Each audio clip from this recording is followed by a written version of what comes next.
yang pertama adalah pengertian dan pentingnya laporan keuangan. Yang pertama adalah laporan keuangan sebagai alat komunikasi perusahaan. Apa ini?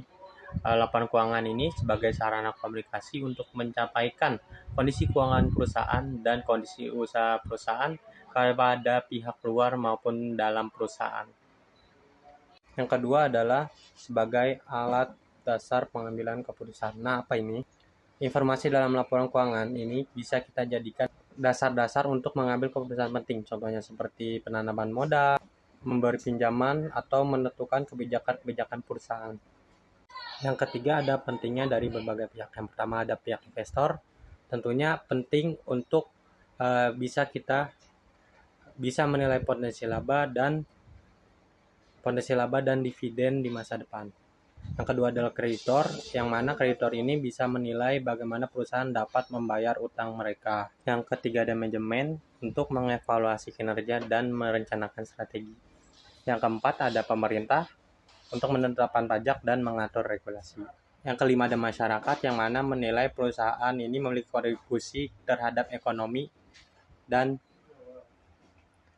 lapangan pekerjaan. Selanjutnya adalah laporan-laporan menurut para ahli. Yang pertama ada PAI, yaitu Prinsip Akuntansi Indonesia, yang mana dia memaparkan tentang satu tujuan laporan keuangan, yaitu memberikan informasi yang dapat dipercaya tentang aktiva, kewajiban, dan modal. Dan yang kedua ada memberikan informasi perubahan aktiva neto. Yang ketiga ada menilai potensi perusahaan menghasilkan laba. Yang keempat memberikan informasi aktivitas pembiayaan dan investasi. Dan yang kelima adalah mengungkapkan informasi tambahan seperti kebijakan akuntansi dan lain-lain. Yang kedua menurut PSAK yaitu pernyataan standar akuntansi keuangan. Menurut PSAK yang pertama tujuan laporan keuangan adalah informasi posisi keuangan, kinerja, perubahan posisi keuangan. Yang kedua bermanfaat untuk pengambilan keputusan ekonomi. Yang ketiga pertanggungjawaban manajemen atau bisa disebut stewardship. Yang keempat ada fokus pada informasi keuangan masa lalu. Dan berikutnya ada menurut Asobat atau bisa disebut juga a statement of basic accounting theory, yaitu membantu pengambilan keputusan alokasi sumber daya, mengarahkan dan mengendalikan sumber daya,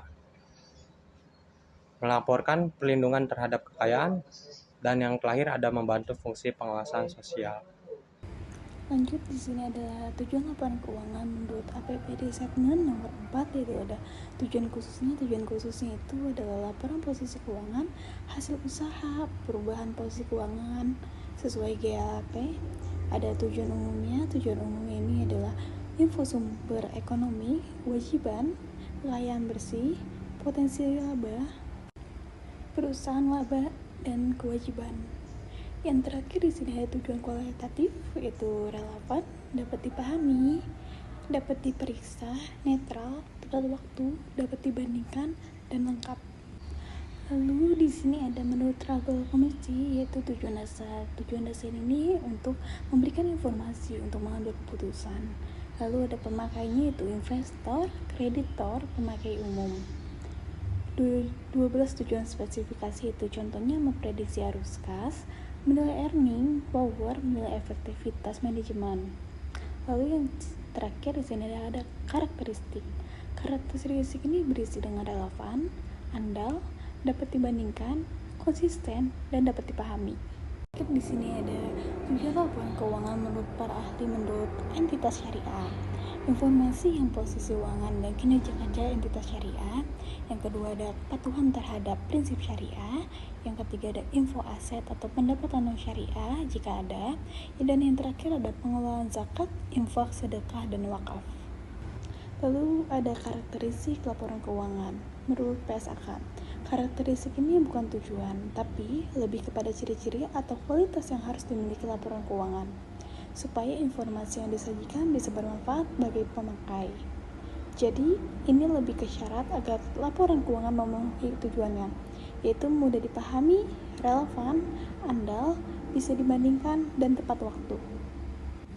Dan yang terakhir ada kesimpulan. Kesimpulan ini adalah laporan keuangan merupakan sarana komunikasi yang menyajikan informasi keuangan perusahaan bagi berbagai pihak. seperti investor, kreditor, manajemen, pemerintah, dan masyarakat. Tujuan utamanya adalah membantu proses pengambilan keputusan ekonomi secara rasional. Meskipun setiap ahli dan standar memiliki rumusan berbeda, intinya tetap sama. Laporan keuangan harus menyajikan informasi yang relevan, andal, dapat dipahami, dan bermanfaat. Dengan begitu, laporan keuangan menjadi dasar penting penilaian kinerja bagi perusahaan dan pertanggungjawaban manajemen.